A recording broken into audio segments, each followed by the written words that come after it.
watching My News 26. I'm Paula Jasper. Today we're in Petoskey, and joining me is Stephen Brede, a man who decided to paddle the coastlines of all of the Great Lakes.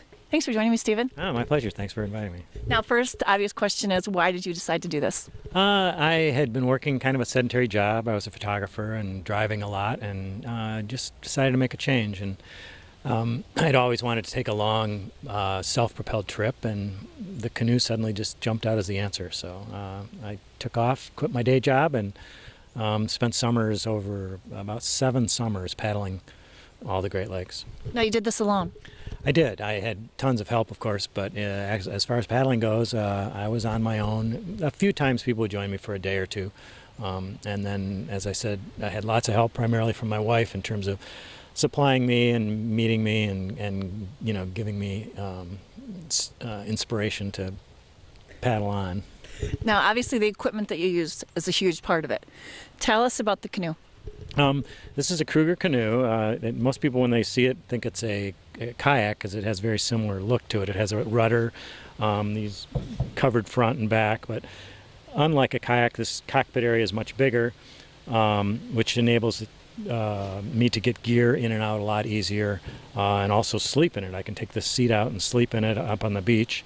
And what else is similar? I guess the real distinction is I use this canoe paddle, and that pretty much makes it a canoe as much as anything, I guess. Now, you pretty much camped all along the way. Yeah, I bought a bunch of gear before the trip, and I'd been doing backpacking and things.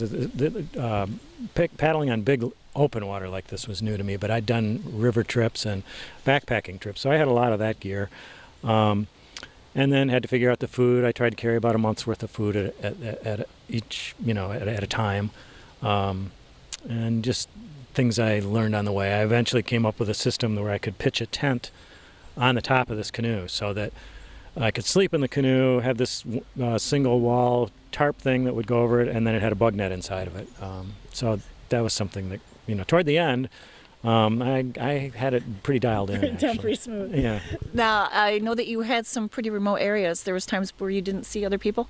Yeah, probably Michigan's Upper Peninsula and Lake Michigan. There's a long stretch of Lake Erie that was pretty remote, and then the Lake Superior was quite remote, especially the northern shore, the Canadian shore, Puckasaw National Park, and there's a wilderness area to the east of that, and actually that whole north shore of Superior. I was, when you're approaching it from the water, there's a lot of hiking trails, but from the water itself, you land in a lot of spots and islands, of course, that are, pretty much people free.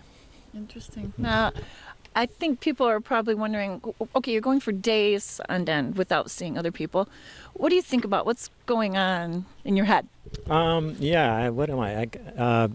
Just all kinds of things run through my mind. Watching the birds is fascinating, the water, and on windy days, you kind of keep pretty focused. It's almost like being in rush hour traffic with some big waves, and they're all coming at you. I think about my family. I think about the world events. I think about what I'd like to do in terms of fix up gear through the day. A lot of times I'll just spend an hour figuring out knots and ropes, and I don't know. It's just sort of stream of consciousness almost. What's next? Well, I mentioned to you earlier that I have been putting off painting the house for 7 years, so that's gonna happen. And Ruth and I have been talking about paddling the connecting rivers, the rivers that connect each of the lakes. So that'd be the St. Mary's River, the Detroit River, Lake St. Clair River, Niagara River, and maybe even Lake St. Clair. We might do some of that. But mostly kind of appreciate the beautiful place I live in for the summer too. We live right here on Lake Michigan, and I'd like to spend some time with Ruth around here next summer. I'm really looking forward to that. Thanks for joining me, Stephen. Yeah, thank you very much. Bye-bye. Paula Jasper, My News 26 in Petoskey.